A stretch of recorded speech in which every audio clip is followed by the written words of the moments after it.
नमस्कार, राधे राधे मेरे प्यारे बच्चों। आज हम प्रश्नावली 9A का दूसरा लेक्चर स्टार्ट करेंगे।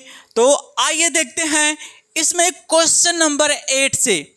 तो क्वेश्चन नंबर 8 में कहा गया है, एक ठेकेदार बच्चों के खेलने के लिए एक पार्क में दो फिसलन पट्टी लगाना चाहते हैं 5 वर्ष से कम वर्ष के बच्चों के लिए।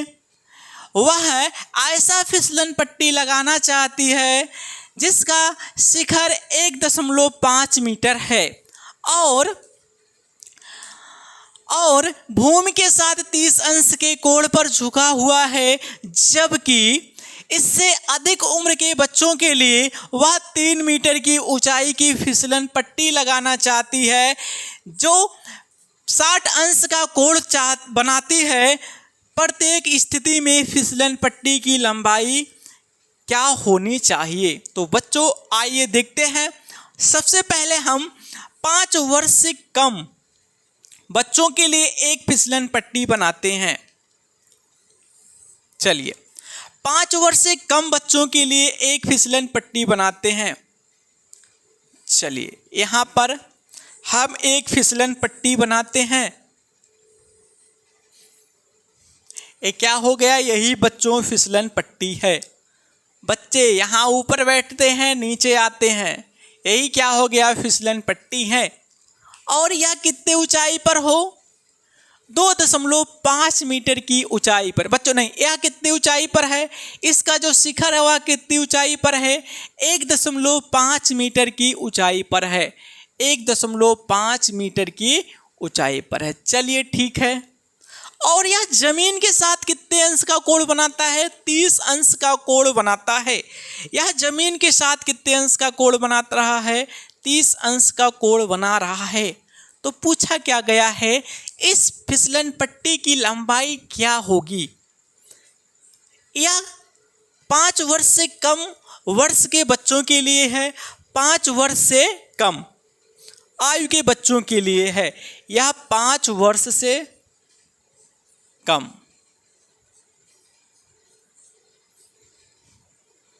5 वर्ष से कम आयु के बच्चों के लिए। चलिए 5 वर्ष से कम के बच्चों के लिए हो गया। तो बच्चों यहाँ पर हम देखते हैं, पहले इस फिसलन पट्टी की लंबाई क्या होगा?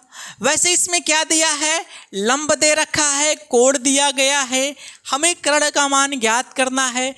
तो इसका हम एक नामकरण कर देते, मानते ए हो गया, बी हो गया और क्या हो गया? सी हो गया है।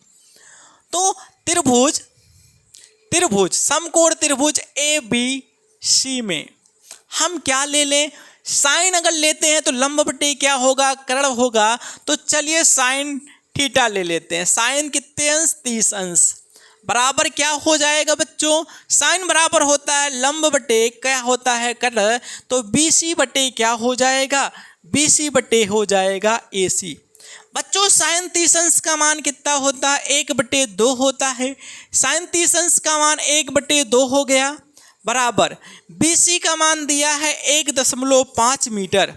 1.5 मीटर। तो AC का मान बताना है। जो AC क्या है? यही क्या है? फिसलन पट्टी है। जो AC है, AC क्या है? फिसलन पट्टी। तो AC का मान हमें बताना है। तो यहाँ से AC बराबर क्या निकल कर आएगा? इसका जब क्रॉस गुणा करते कितना निकल कर आ जाता? 3 मीटर निकल कर आता। तो 5 वर्ष से कम बच्चों के लिए जो फिसलन पट्टी लगाना होगा उसकी लंबाई कितना होगा? वह कितना लंबा होगा? 3.5 मीटर होगा। यह क्या है? 5 वर्ष से कम आयु के बच्चों के लिए। ठीक बच्चों। अब दूसरे फिसलन पट्टी की लंबाई क्या होगा? तो यहाँ पर देखिए, दूसरा फिसलन पट्टी कितने ऊंचाई पर लगा है? 3 मीटर की ऊंचाई पर लगा है। कितने मीटर की ऊंचाई पर लगा है? 3 मीटर की ऊंचाई पर लगा है। तो दूसरा फिसलन पट्टी कितने कोण पर झुका हुआ है? 60 अंश के कोण पर झुका है। चलिए दूसरा फिसलन पट्टी जो है वह 60 अंश के कोण पर क्या है, ये 60 अंश के कोण पर झुका हुआ है। तो पूछा गया कि यह क्या है, 5 वर्ष से अधिक बच्चों के लिए है, तो 5 वर्ष से अधिक आयु के बच्चों के लिए है। ये क्या है, 5 वर्ष से अधिक आयु के जो बच्चे हैं उनके लिए फिसलन पट्टी लगाना है। इसकी लंबाई क्या होगा, तो इसका भी हम नामकरण कर देते हैं। चलिए पी कर लेते हैं क्यू और क्या हो गया, आर हो गया। तो इसको त्रिभुज ले लेते हैं, त्रिभुज पी क्यू आर में, जो कि एक समकोण त्रिभुज की तरह दिखेगा। अब इसमें भी हम क्या लेंगे, साइन थीटा। तो साइन थीटा के स्थान पर कितना रखेंगे, 60 अंश रखेंगे। तो यहाँ पर क्या हो गया, साइन 60 अंश बराबर, साइन 60 अंश बराबर, साइन बराबर क्या होता है बच्चों, लंब बटे होता है कर्ण। लंब कितना है, क्यू आर, क्यू आर तो लंब हो गया, कर्ण कितना हो गया, पी आर क्या हो गया, कर्ण हो गया। साइन 60 अंश का मान कितना होता है बच्चों, साइन 60 अंश का मान √3/2 होता है। चलिए मान रखते हैं साइन 60 अंश का मान √3/2 होता है, बराबर क्यू आर का मान जो कितना दे रखा है, 3 मीटर। तो कितना हो गया, 3 मीटर। और पी आर का मान हमें ज्ञात करना है, जो कि दूसरा फिसलन पट्टी की लंबाई है। यहाँ से हम पी आर का मान ज्ञात करते हैं, इसका गुणा इधर करते हैं तो क्या हो गया, पी आर। और अंडर रूट कितना हो गया बच्चों, 3। 2 का गुणा 3 में करेंगे तो कितना हो जाएगा आपका, 2 गुणे 3। इस 3 को हम क्या लिख सकते हैं, अगर इस 3 को लिखना चाहेंगे तो इसको हम लिख सकते हैं √3 गुणे √3 लिख सकते हैं। चलिए इस 3 को यहाँ पर लिख देते हैं √3 गुणे √3। बच्चों बटे में क्या होगा, बटे में अभी हम क्या कर देंगे, यहाँ पर जो √3 है, एक √3 से एक √3 हम कैंसिल करते हैं। इस वाले √3 से ए वाला √3 कैंसिल करते हैं। तो यहाँ से क्या निकल कर आया बच्चों, पी आर बराबर जो है वह 2 √3 निकल कर आया। इतना मीटर हो गया, इतना मीटर। तो दूसरा जो फिसलन पट्टी है उसकी लंबाई कितना निकल कर आ गया, 2 √3 मीटर निकल कर आएगा। बच्चों इसको अगर दशमलव में करना होगा तो √3 का मान कितना होता है, √3 का मान 1.732 होता है। और क्या था इसके आगे 2, तो इसका जब हम गुणा करेंगे तो यह दशमलव में आंसर निकल कर आएगा। बच्चों आप लोग इसका स्क्रीनशॉट लीजिए।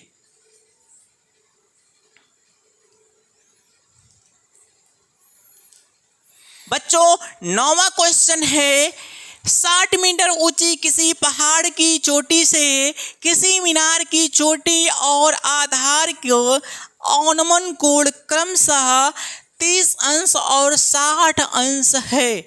मीनार की ऊंचाई ज्ञात कीजिए। तो बच्चों क्या है, एक पहाड़ है जिसकी ऊंचाई कितना है, 60 मीटर है। तो यहाँ पर एक पहाड़ बनाते हैं, एक पहाड़ बनाते हैं और इस पहाड़ की ऊंचाई कितना दे रखा है, इस पहाड़ की ऊंचाई 60 मीटर है। कितना है बच्चों, 60 मीटर। चलिए ठीक है। अब उसके बाद क्या है, एक मीनार है, एक मीनार, इससे कुछ दूरी पर एक क्या कर लेते हैं, मीनार लेते हैं। इससे कुछ दूरी पर एक क्या कर लेते हैं, एक मीनार बनाते हैं। चलिए इससे कुछ दूरी पर एक क्या हो गया, मीनार हो गया। अब क्वेश्चन में क्या कहा गया है, क्वेश्चन में कहा गया है पहाड़ की चोटी से, पहाड़ की चोटी से मीनार की चोटी। चलिए पहाड़ की चोटी से मीनार की चोटी हो गया। और क्या कहा गया है, और कहा गया है कि आधार, जो मीनार है इसके चोटी से इस आधार, मीनार के आधार के अवनमन कोण क्रमशः कितना है, 30 और 60 अंश है। तो इसका अवनमन कोण कितना था बच्चों? इसका अवनमन कोण जो था, अवनमन कोण हमेशा ऊपर से बनता है, इसका क्या था? 30 अंश था। चलिए इसके समांतर हम खींचते हैं तो यह कितना अंश हो जाएगा बच्चों? 30 अंश होगा। और ये जो मीनार का आधार हो गया है पहाड़ के शिखर से, इसका अवनमन कोण कितना है? इसका अवनमन कोण 60 है। तो अवनमन कोण हम ऊपर से लेते हैं, अगर ये वाला कोण 60 अंश है तो ये भी कोण कितना हो जाएगा? 60 अंश होगा। ठीक बच्चों, ये पहाड़ की ऊंचाई 60 मीटर है। अगर हम देखते हैं इतना जब 60 है तो यहाँ तक का मान क्या होगा? नीचे से यहाँ तक का मान कितना हो जाएगा? 60 मीटर होगा। ठीक बच्चों, कितना हो गया? 60 मीटर होगा। क्वेश्चन में क्या पूछा गया है? पूछा गया है कि मीनार की ऊंचाई क्या होगा। तो बच्चों यहाँ पर हम मीनार की ऊंचाई मान लेते हैं। माना मीनार की ऊंचाई क्या है? कैपिटल एच है। ये जो मीनार की ऊंचाई हो गया वह क्या हो गया? कैपिटल एच हो गया है। पूरा ऊंचाई कितना हो गया? कैपिटल एच हो गया। अगर हम यहाँ से इतना ऊंचाई देखें तो कितना हो जाएगा? कैपिटल एच में से 60 घटेगा। तो अगर यहाँ से यहाँ तक की ऊंचाई हम देखें क्या हो जाएगा? कैपिटल एच में से 60 को घटाएंगे। ठीक बच्चों, अब हमारा चित्र बनकर तैयार हो गया है। इसका नामकरण कर देते हैं। चलिए नामकरण करते हैं, अपने अनुसार कुछ भी मानते हैं। ए मान लिए, बी मान लिए, ए सी हो गया, ए डी हो गया, इसको क्या मान लेते हैं? ई मान लेते हैं। ठीक बच्चों, अब इसको हम सॉल्व करेंगे। इसको सॉल्व करेंगे सबसे पहले हम क्या लेंगे? जो चीज़ पूछा उसके बारे में हम मान लेते हैं। तो यहाँ पर हम मानते हैं, माना, क्या मानते हैं बच्चों? माना मीनार की ऊंचाई, यहाँ मान लेते हैं, माना मीनार की ऊंचाई, मीनार की ऊंचाई कितना है बच्चों? यहाँ से बी से सी तक, बी सी बराबर कितना माने हैं? एच माने। ठीक बच्चों, अब उसके बाद क्या करते हैं? हम एक एक समकोण त्रिभुज लेते हैं। तो पहला समकोण त्रिभुज हम इसको ले लेते हैं, A B D. A B D इसलिए लेते हैं क्योंकि अभी हमें जो पहाड़ है और जो मीनार है इनके बीच की दूरी अभी पता चल जाएगा। अभी इसका दूरी हम कितना मान लेते हैं? यक्स मान लेते हैं। यहाँ आप लोग लिख सकते हैं पहाड़ और मीनार के बीच की दूरी कितना है? यक्स है, लिख भी सकते हैं। तो हम अब त्रिभुज क्या करते हैं? समकोण त्रिभुज बी ए सी में। तो यहाँ पर हम लिखते हैं समकोण त्रिभुज, समकोण त्रिभुज बी ए सी में। समकोण त्रिभुज बी ए सी में देखते हैं क्या हो जाएगा। यहाँ पर हम क्या है, 60 अंश है तो हम क्या ले लेते हैं? tan ले लेते हैं। तो tan 60 अंश बराबर क्या होगा? tan 60 अंश बराबर, tan बराबर होता है लंब बटे आधार, जो AD बटे क्या हो जाएगा? AB। जो AD बटे क्या होगा? AB होगा। बच्चों tan 60 अंश का मान कितना होता है? √3 होता है। इसका मान कितना होता है? √3 बराबर AD का मान कितना है? 60 मीटर हो गया। और AB का मान कितना माने हैं? यक्स। तो यहाँ से यक्स बराबर कितना हो गया बच्चों? 60 बटे √3 हो गया। अगर इसको और सरल करेंगे तो दोनों में अंश और हर में प्रमेयकारी गुणा कर देते हैं, √3 का गुणा कर देते हैं ऊपर नीचे, तो क्या निकल कर आएगा? यहाँ से यक्स बराबर हो जाएगा 60 √3 और बटे में √3 गुणे √3 का गुणा कितना हो जाएगा? 3 होगा। इसको हम काटते हैं, काट देते हैं, 3 × 3, 3 दूनी 6 0। तो यक्स बराबर कितना निकल कर आ गया? 20 और √3। यक्स का मान कितना निकल कर आ गया है, यक्स का मान जो निकल कर आया हुआ कितना हो गया है, 20√3 निकल कर आ गया। ठीक बच्चों, चलिए अब उसके बाद क्या करेंगे, हम दूसरा समकोण त्रिभुज लेते हैं। पुनः त्रिभुज क्या ले ले, DEC में पुनः समकोण त्रिभुज, यहां पर पुनः त्रिभुज लेते हैं। पुनः समकोण त्रिभुज कौन सा ले लेते हैं, DEC में, त्रिभुज DEC में।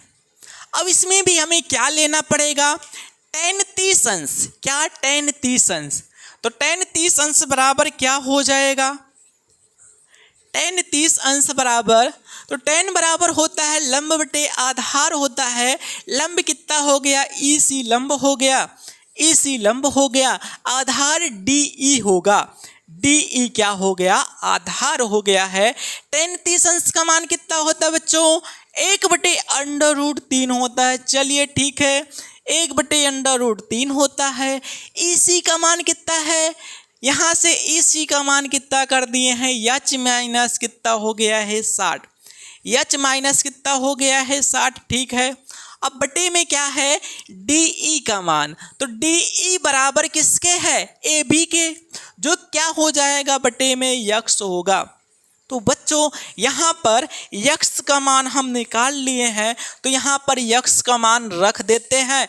तो यहाँ पर मान रखेंगे अभी, तो 1/√3 हो गया बराबर H माइनस 60 हो गया, और बटे में क्या होगा, यक्स के स्थान पर क्या रखेंगे, समीकरण 1 से 20 कितना रखेंगे, 3। यहाँ लिख देते हैं समीकरण 1 से हम यक्स का मान रख दिए हैं। तो अब यहाँ से √3 का √3 से कैंसिल होगा, दोनों जगह बटे में कैंसिल हो गया।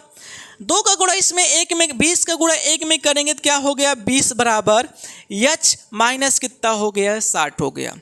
60 को बराबर को दूसरे तरफ जब लेकर आएंगे तो क्या हो जाएगा, प्लस में होगा। तो वैसे H बराबर क्या निकल कर आएगा, 20 धन कितना हो गया, 60 हो गया। तो जोड़ने पर क्या इसका आंसर हो जाएगा, जो H का मान निकल कर आएगा वह क्या होगा बच्चों, 80 मीटर होगा। जो मीनार की ऊंचाई है वह कितना हो गया, 80 मीटर हो गया। ठीक बच्चों,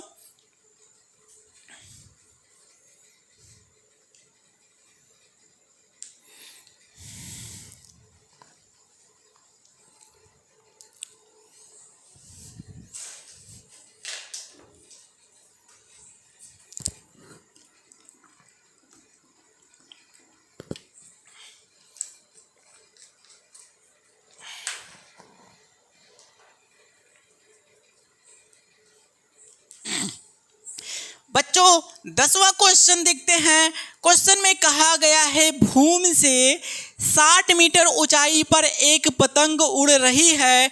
पतंग में लगी डोरी को अस्थायी रूप से भूमि के एक बिंदु से बांध दिया गया है। भूमि के साथ डोरी का झुकाव 60 अंश है। यह मानकर कि डोरी में कोई ढिलाई नहीं है, डोरी की लंबाई ज्ञात कीजिए। तो बच्चों यहाँ पर देखते हैं भूमि से कितना ऊंचाई पर, 60 मीटर की ऊंचाई पर क्या है, एक पतंग उड़ रही है। हम क्या करते हैं, जो पतंग की डोरी है उस डोरी को किसी एक बिंदु से, किसी एक खूंटे से क्या कर दिया जाता है, बांध दिया जाता है। तो जो पतंग उड़ रहा था भूमि से उसका ऊंचाई क्या था, 60 मीटर था। ये पतंग था ऐसे, यह उड़ रहा है जिसका भूमि से ऊंचाई कितना है, 60 मीटर है। जो क्या है, ढीलापन इस डोरी में नहीं है। तो पूछा गया है कि डोरी की लंबाई क्या होगा। माना डोरी की लंबाई क्या है, यल है। माना डोरी की लंबाई क्या हो गया है, यल हो गया है। यह कितने अंश पर झुका हुआ है, कह सकते हैं या जो डोरी है जमीन से कितने अंश का कोण बना रहा है, 60 अंश का कोण बना रहा है। चलिए इसका नामकरण कर देते हैं, ए बी और क्या हो गया, सी हो गया। तो बच्चों आइए हम मानते हैं, क्या चीज़ पूछा गया है, डोरी की लंबाई क्या होगा। तो जो चीज़ पूछा जाता है उसी को मान लेते हैं। माना डोरी की लंबाई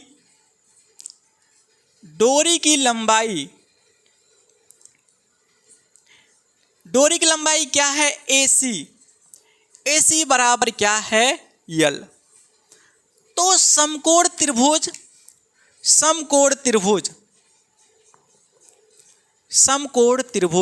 ABC में, समकोण त्रिभुज ABC में देखेंगे तो बच्चों आपसे जब डोरी की लंबाई पूछा गया है, इसका मतलब हमें कर्ण का मान बताना है। लंब का मान दिया है, कर्ण का मान बताना है, और थीटा का मान दिया है तो क्या लगा देंगे, साइन 60 अंश। कितना हो जाएगा, साइन 60 अंश। साइन 60 अंश बराबर, साइन बराबर क्या होता है, लंब बटे होता है कर्ण। लंब कितना है, BC है, और कर्ण कितना है, AC है। साइन 60 अंश का मान √3/2 होता है, और यहाँ पर BC का मान कितना दिया है, 60 मीटर दे रखा है, तो हमें AC का मान निकालना है।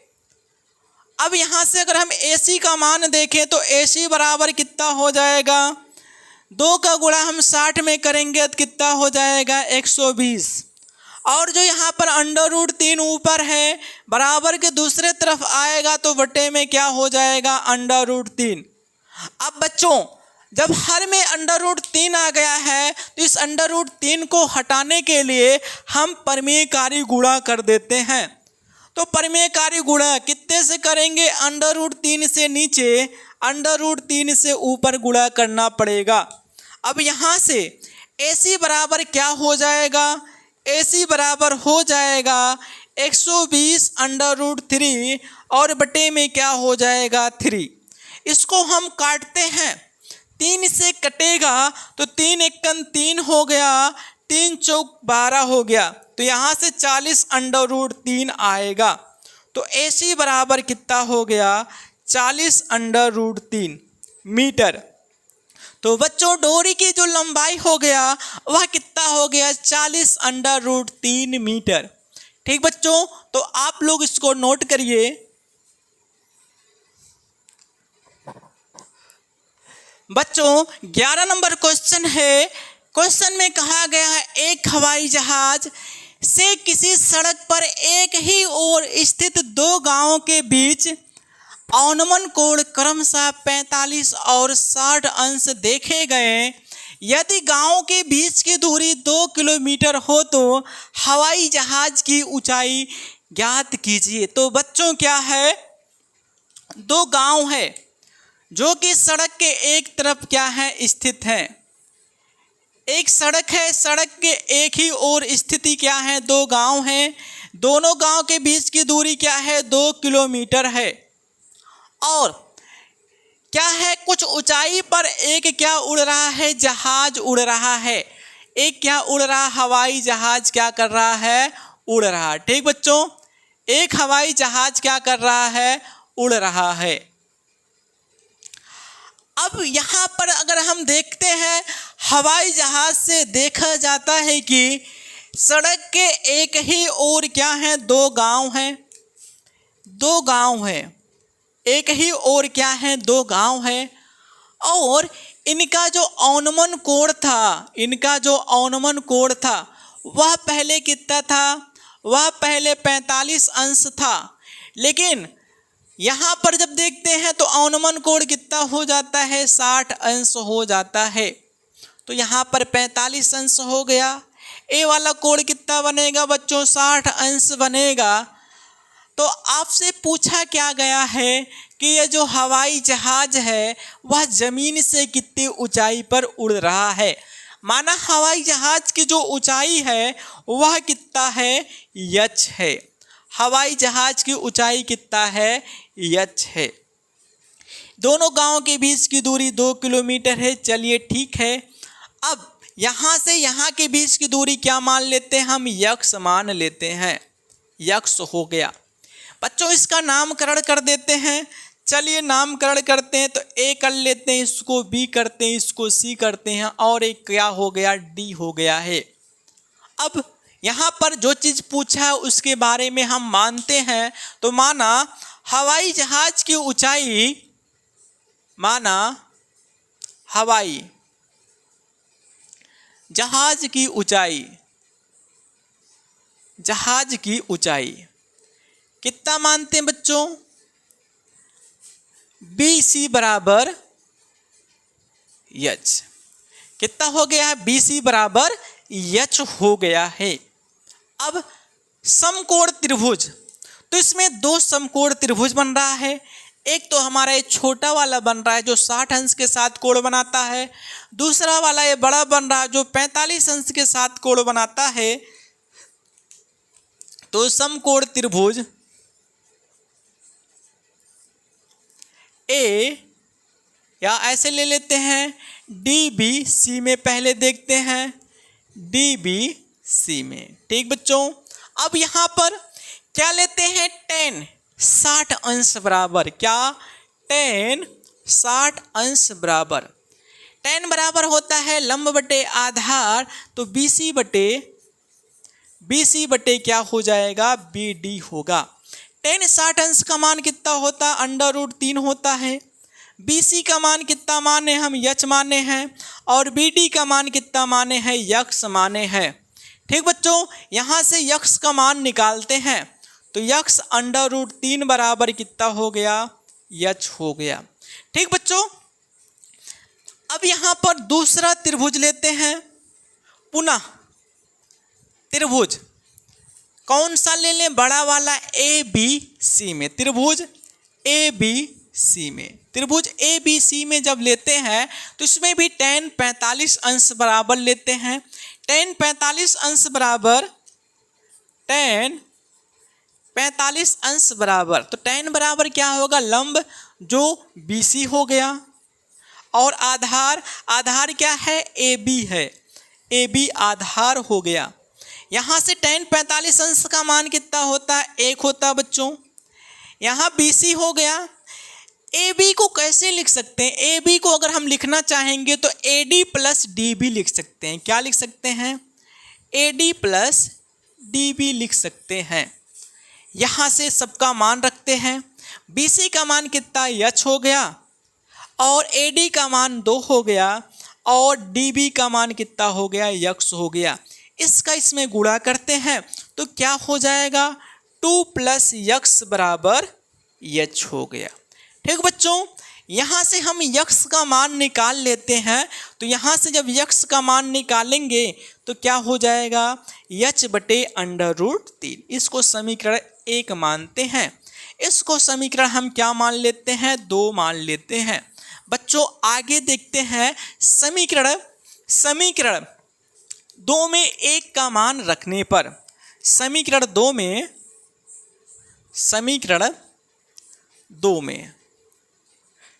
1 का मान रखने पर, 1 का मान रखने पर, चलिए मान रखते हैं हम। तो यहाँ पर क्या है, 2 है, तो 2 को ऐसे रहने देते हैं। समीकरण 1 में यक्स बराबर कितना आया था, यच बटे √3 आया था, और बराबर क्या हो गया, यच हो गया। यच को बराबर के दूसरे तरफ लेकर जाएंगे तो ये माइनस हो जाएगा। तो यहाँ पर 2 बराबर क्या हो गया, यच माइनस यच √ कितना हो गया, 3 हो गया। ठीक बच्चों, अब इसका हर समान करेंगे। हर समान करने के लिए √3 का इसमें गुणा करेंगे, तो यहाँ से क्या प्राप्त होगा, 2। यहाँ यच को हम कॉमन कर लेते हैं तो √3 - 1 हो जाएगा, अभी √3 - 1, और अपान में क्या हो गया, √3 हो गया। क्या हो गया, √3 हो गया है। अब उसके बाद क्या करेंगे, हम √3 का गुणा इसमें करेंगे। चलिए इसमें गुणा कर देते हैं, तो क्या हो गया, 2 √3 हो गया, बटे में क्या हो जाएगा, √3 - 1 बराबर क्या हो गया, यच। बच्चों इसको अभी आप लोग और सरल कर सकते हैं, जो कि इसका मान दशमलव में निकल कर आएगा। जगह नहीं है, आप लोग इसका मान निकाल लेना। ठीक बच्चों, बच्चों वीडियो जैसा भी लगा है कमेंट करके ज़रूर बताना। चैनल को आप लोग सब्सक्राइब करना, बेल आइकन को क्लिक करना और वीडियो शेयर करना मत भूलिएगा। इसी तरह आप लोगों से मिलते रहेंगे नेक्स्ट वीडियो में।